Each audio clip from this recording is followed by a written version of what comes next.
Hello friends, जय हिंद, वंदे मातरम। Welcome back to our YouTube channel. Friends, आज हम बात करने वाले हैं राजस्थान के अंदर एक एथेनॉल प्लांट बन रहा था और उस एथेनॉल प्लांट के ऊपर कुछ वहां के जो किसान हैं, तथाकथित किसान, क्योंकि जो असली किसान है वो इन कामों में हिस्सा लेते नहीं है, बल्कि इन तरीका के जो कार्य होते हैं उनमें जिन लोगों के अपने इंटरेस्ट होते हैं वो किसानों के नाम पर पर्ची फाड़ लेते हैं। अब मैं आज आपको बताऊंगा कि राजस्थान के अंदर इसी तरीका का एक प्लांट बन रहा था, जहां पर बताया जाता है कि कांग्रेस के वहां के एक विधायक है, उन्होंने एक भीड़ को लेकर के उस पर ट्रैक्टर, ट्रॉली और ये सारे लोगों को लेकर के अटैक कर दिया और उसकी दीवारों को तोड़ दिया और उस पूरे प्लांट को डिस्ट्रॉय करने की कोशिश की। तो मैं आज आपको बताने वाला हूं एथेनॉल प्लांट क्या है और इससे भारत की जो अर्थव्यवस्था है और भारत के किसानों को क्या फायदा होने वाला है। लेकिन जो विपक्षी दल है जो इस कार्य को कर रहे हैं, या कांग्रेस जैसे जो दल है, उनको क्या हानि है, आखिर उनका क्या इसमें इंटरेस्ट है तोड़ने में, तो ये मैं आपको समझाने की कोशिश करूंगा। और हमारी अर्थव्यवस्था के लिए एज ए कंट्री, ठीक है, हमारे कंट्री के लिए ये कितना फायदेमंद हो सकता है वो मैं आज आपको बताऊंगा। तो ध्यान से सुनना। देखिए, किसान का एथेनॉल विवाद, किसान आंदोलन या गहरी साजिश, विकास पर एक सुनियोजित हमला, जानबूझकर चुनी गई तारीख। अब ऐसा बताते हैं कि ये जो तारीख है ये जानबूझकर क्यों चुनी गई, क्योंकि उसी दिन इन्वेस्टर का समिट था जयपुर के अंदर, और उसी दिन की तारीख चुनी गई ताकि एक संदेश दिया जा सके कि देखो यहाँ पर जो आपका जो धन है अगर आप लगाते हैं तो वो सुरक्षित नहीं है। तो तारीख का भी जो चुनाव है वो इसीलिए किया गया उसी दिन जिस दिन वहां पर इन्वेस्टर समिट था। वहां पर था ये जो यह विरोध प्रदर्शन ठीक राइजिंग राजस्थान इन्वेस्टमेंट समिट हो रहा था, उसी दिन ये हमला चुना गया। निवेशकों को संदेश देना, जो मैंने अभी आपको बताया है कि आप अगर यहां पैसा लगाते हैं तो आपका जो पैसा है वो सुरक्षित नहीं है। पानी की कमी जैसे झूठे प्रोपेगेंडा चलाए गए कि जहां पर आप ये प्लांट है वहां पर पानी की कमी है, जबकि वो जो स्थान है उसका नाम है टिब्बा, ठीक है। तो उन्होंने बताया कि यहां पर क्या है कि पानी की कमी है। एक DW नाम का जर्मनी से चलने वाला एक वेब पोर्टल है, यूट्यूब चैनल भी है, उसने झूठा जो है इस तरीका का दुष्प्रचार किया। अब उससे क्या होता है, जबकि सच्चाई ये है कि 50 फीट पर वहां पानी है जहां पर ये कह रहे हैं पानी की कमी है। ये झूठा आरोप उन्होंने लगाया। बाद में सच्चाई, अब हम देखते हैं कि जो एथेनॉल प्लांट है उससे क्या फायदा है। एथेनॉल प्लांट जो है एक वरदान होगा, जिससे एक तो ये जो जितना भी खराब अनाज है वो भी लग जाएगा, और ये जो पराली जलाते हैं पराली का भी इस्तेमाल एथेनॉल बनाने में हो सकता है। प्लांट किसानों ने पराली जैसे फसल अपशिष्ट जैसे जो पदार्थ होंगे उनको खरीद लिया जाएगा और उसके एवज में किसानों को दिया जाएगा पैसा। तो इससे किसानों की जो आय है वो भी बढ़ेगी और साथ ही साथ जो पोल्यूशन है वो भी कम होगा। तो किसानों के लिए मैं आगे आपको बताऊंगा इसको विस्तार से। ये है क्या, प्रदूषण पर लगाम लगेगी, क्योंकि पराली जलाने के बाद में होता है प्रदूषण। जैसे दिल्ली के ऊपर बहुत ज्यादा धुआं का एक प्लूम टाइप का बन जाता है, जिससे पूरी जो दिल्ली है उसका दम घुट जाता है, तो एक उससे भी निजात मिलेगी। पराली खरीदने से पहले दिल्ली NCR में होने वाले जो वायु प्रदूषण है, अगर वो खरीदा जाएगी पराली और जला करके उसको जो जलाने के स्थान पर उससे जो एथेनॉल बनाया जाएगा, तो हमारे जो प्रदूषण जो होता है उससे भी निजात मिलेगी।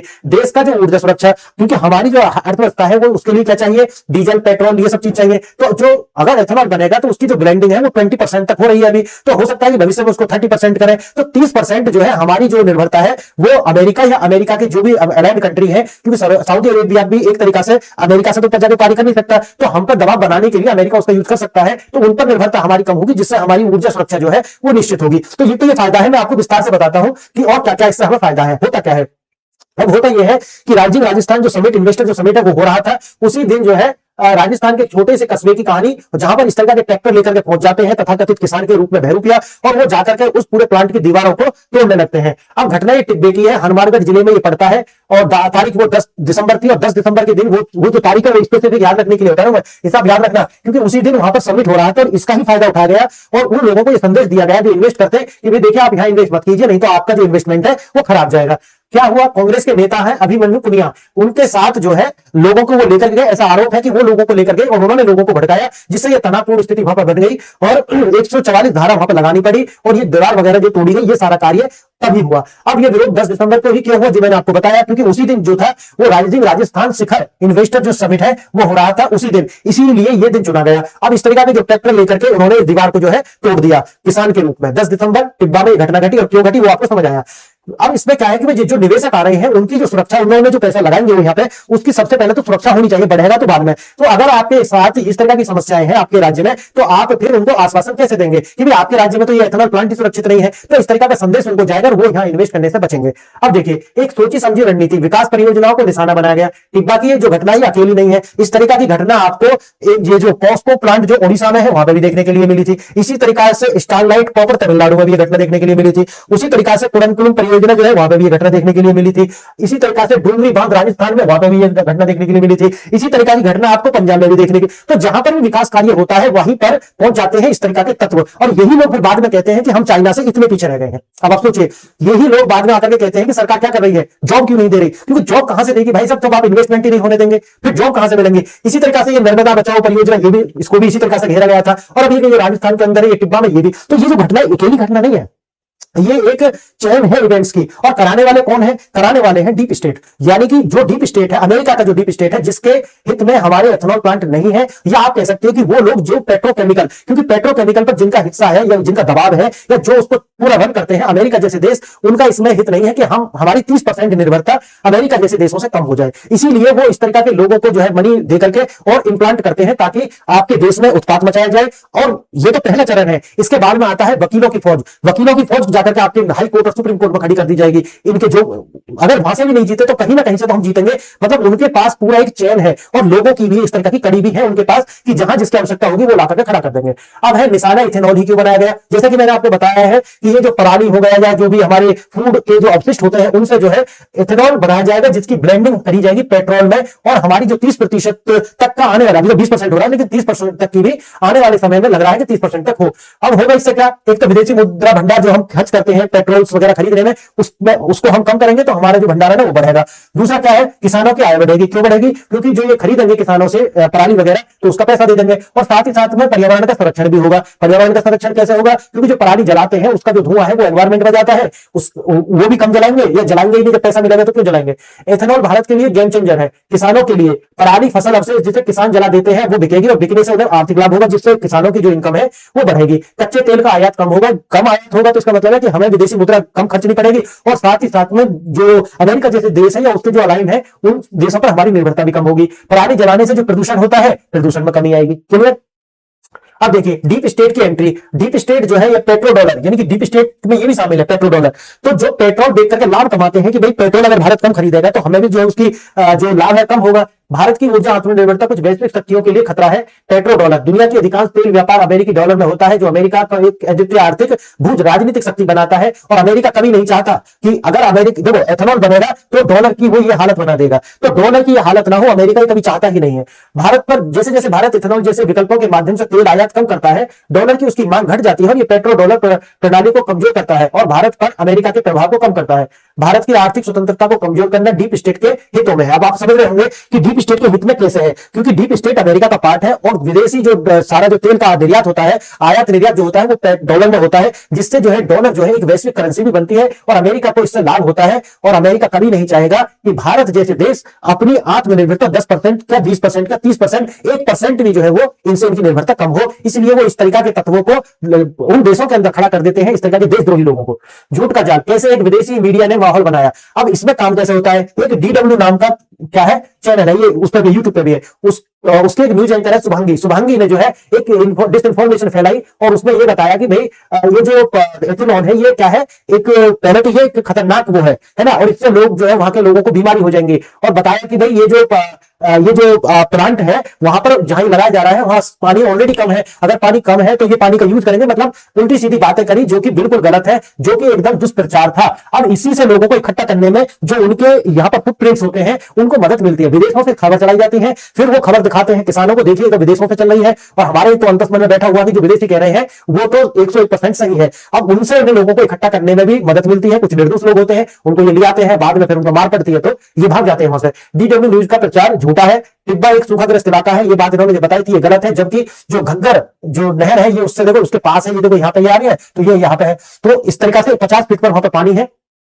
भूगोल। हनुमानगढ़ घग्गर नदी के किनारे बसा है। यहां पर जैसे मैंने आपको बताया 16.5 मीटर, लगभग 50 फीट पर ही पानी आ जाता है। असली प्रदर्शनकारी कौन थे, किसान या अड़ातिये। अब अड़ातिये मतलब जिन लोगों का अपना इंटरेस्ट है वही लोग होंगे। पर्दे के पीछे विरोध का चेहरा किसानों को बनाया गया, लेकिन असली ताकत जो है वो कौन है, बिचौलिए है। समानांतर ये वही मॉडल है जो तथाकथित किसान आंदोलन में देखा गया था। वहां पर जो दिल्ली में आ गए थे वो भी किसान ही बताए गए थे। वास्तव में वो कौन थे, वो सारे के सारे जो लोग थे वो किराए पर लाए गए थे, या जो लोग अड़ातिये थे, जो थे बिचौलिए जो थे, उनके द्वारा ये सारा आंदोलन जो है वो बनाया गया। कुछ निर्दोष लोग उसमें ला करके शामिल कर दिए गए। इथेनॉल प्लांट सीधे किसानों से फसल खरीदेगा, जो मैंने अभी आपको बताया है, और इसको ये लोग चाहते नहीं है। भू राजनीतिक साथ पश्चिमी राजस्थान क्यों निशाने पर है? उसका कारण यह है कि जो पश्चिमी राजस्थान है वो पाकिस्तान से लगा हुआ है, और अगर वहां पर इस तरीका से करा जाएगा तो वहां की डेमोग्राफी को बदलना इनका जो है एक वो है, और जो लास्ट उद्देश्य है, और अवैध निर्वासन लाकर के वहां पर कट्टरपंथियों को बसाया जाएगा। और कट्टरपंथी जैसे मैंने आपको बताया है, उनका विकास से कोई मतलब नहीं होता, उन्हें तो जो जन्नत की चाबी देगा ये उसको वोट कर देंगे। और जहां पर भी अगर इनकी तादाद अगर इधर बढ़ती है तो वो इधर है पाकिस्तान। पाकिस्तान की बगावत में जाकर के अगर आप मुस्लिम आबादी बढ़ाओगे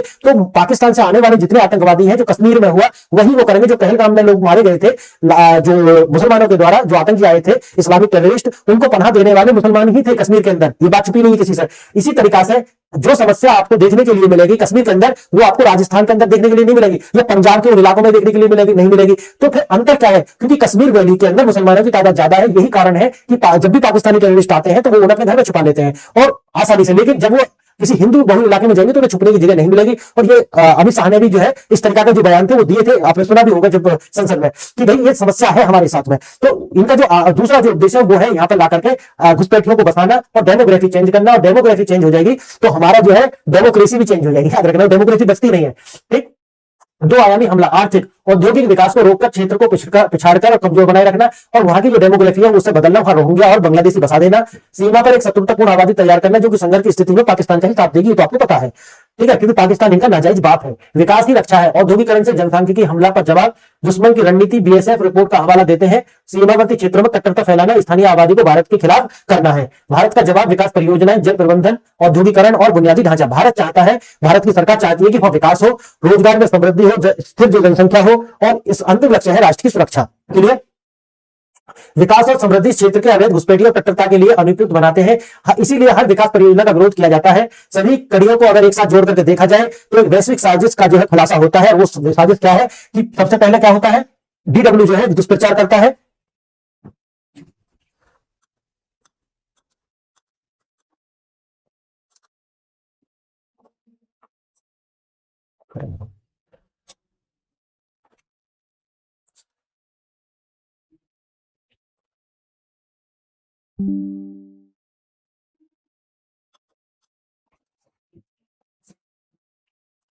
तो आप समझ गए होंगे कि किस प्रकार से ये प्रगति को रोकते हैं, अंतरराष्ट्रीय इसमें साजिश है। और जैसे कि मैंने बताया कि डीडब्ल्यू पहले दुष्प्रचार करता है, उसके बाद टिब्बा में विरोध प्रदर्शन शुरू होता है। इसमें जो है किसानों के नाम पर बिचौलिए लाकर के शामिल किए जाते हैं और उनको पैसा देने वाले हैं ये पेट्रो डॉलर यानी कि डीप स्टेट वाले लोग, और जिससे जनसंख्या परिवर्तित करके पाकिस्तान की जो पाकिस्तान के हित वाली जो जनसंख्या है उसको वहां बसाना है, शत्रुतापूर्ण जनसंख्या वहां पर बसा देनी है। और ये जो है मैंने आपको पूरा बता दिया कि 25 नवंबर जो है उसने ये डीडब्ल्यू ने इस तरह की एक डॉक्यूमेंट्री पेश की। 10 दिसंबर से राजस्थान में ये शुरू हो गया और 15 दिसंबर कांग्रेस नेता राहुल गांधी जर्मनी की यात्रा पर जाने वाले हैं। तो ये भी बात जो है सामने आ चुकी है। क्या ये सब एक सिर्फ संयोग है और या फिर इसके पीछे कुछ अदृश्य शक्तियां कार्य कर रही हैं? स्थानीय विरोध प्रदर्शन और समाचारों की सुर्खियां अक्सर एक बड़े अदृश्य राजनीतिक युद्ध का हिस्सा होती है।